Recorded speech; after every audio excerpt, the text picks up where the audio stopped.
اس تعلیم کو سینے سے لگانے والوں اللہ جل شانہ تمہیں ہر میدان میں ترقی کے ساتھ کامیاب کرے، لیکن خدا کے واسطے قرآن والی تعلیم کو بھی پس پش نہ ڈالنا۔ صرف قرآن کا یہ حق نہیں ہے کہ جب آپ دلہن بنو گی، شادی کے بندھن میں بنو گی، سارے کام کرنے کے بعد، مائیوں کی رسم کرنے کے بعد، مہندی کی رسم کرنے کے بعد، دودھ پلائی کی رسم کرنے کے بعد، نکاح کے بعد، رخصتی کی رسم ہونے کے بعد، اللہ اکبر جب جانے لگو گی، ایک آدمی ادھر سے اٹھے گا، کسی کو تایا کہا جائے گا، کسی کو چاچا کہا جائے گا، کسی کو ماموں کہا جائے گا، یا کہے گا ابو جی جلدی آ جاؤ کیا ہو رہا ہے۔ سارے کام کرنے کے بعد قرآن کریم اس کے ہاتھ میں ہوگا، قرآن کے سائے میں جا رہی ہے، اللہ اکبر، اس سائے کے نیچے جو جا رہی ہے اس سے پوچھو، قرآن کے سائے میں اپنے باپ کے گھر کو چھوڑ کے جا رہی ہے، جو تیرے اوپر قرآن کا سایہ زندگی میں سے کھول کے دیکھا، زندگی میں سے پڑھ کے دیکھا، کیا نمازوں میں سے پڑھ کے دیکھا، کیا صبح و شام اس کے چہرے کی زیارت کی؟ اللہ کی قسم اگر قرآن زندگی میں پڑھ کے نہیں دیکھا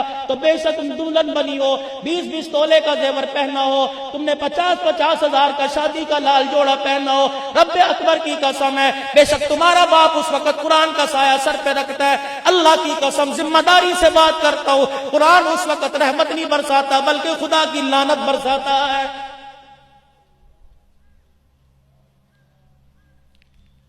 سسرال میں جانے کے بعد بچیوں تم نے بہت ابھی وقت دیکھنا ہے، اللہ کرے یہ گلشن کے اندر پھول ایسے مہکتا رہے، نصیبوں والوں کو عزت والا سسرال ملتا ہے، جسے عزت والا سسرال مل جائے ماں باپ کی زندگی کی محنت کامیاب ہو جاتی ہے۔ میں آپ سے عرض کر کے جا رہا ہوں، ایمانداری سے سسرال میں جاؤ گی، کبھی بکسا کھولو گی، کبھی ٹرنک کھولو گی، کہو گی یہ میرے بھائی نے تحفہ دیا، یہ میرے ابو جان نے تحفہ دیا، یہ میرے اسکول کی دوست نے تحفہ دیا، یہ میری کالج کی سہیلی نے مجھے تحفہ دیا۔ اور کبھی کبھی قرآن والی صندوقڑی کھول لیا کر اور قرآن پاک گھر میں رکھ کر سب کے سامنے بیٹھ جایا کر کہ کمبل کا تحفہ ابا نے دیا، قرآن کا تحفہ مجھے آمینہ کے لال نے دیا ہے۔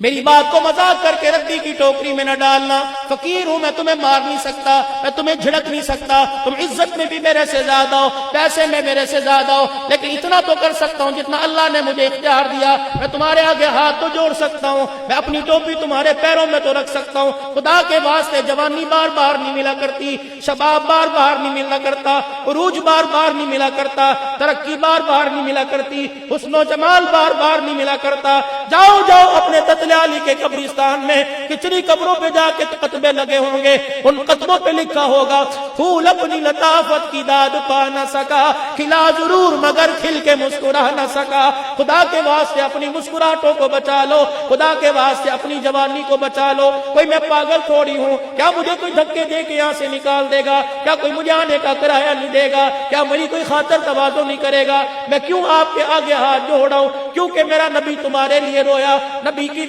امت تمہارے لیے روئی، ابو بکر تمہارے لیے روئے، عمر عثمان و علی تمہارے لیے روئے، اما فاطمہ تمہارے لیے روئی۔ آؤ اللہ کی قسم، دنیا کے اندر تم نے بیٹیاں تو بہت دیکھی ہوں گی، لیکن کالی کملی والی بیٹی کی مثال دنیا کی کوئی بیٹی پیدا نہیں کر سکتی ہے۔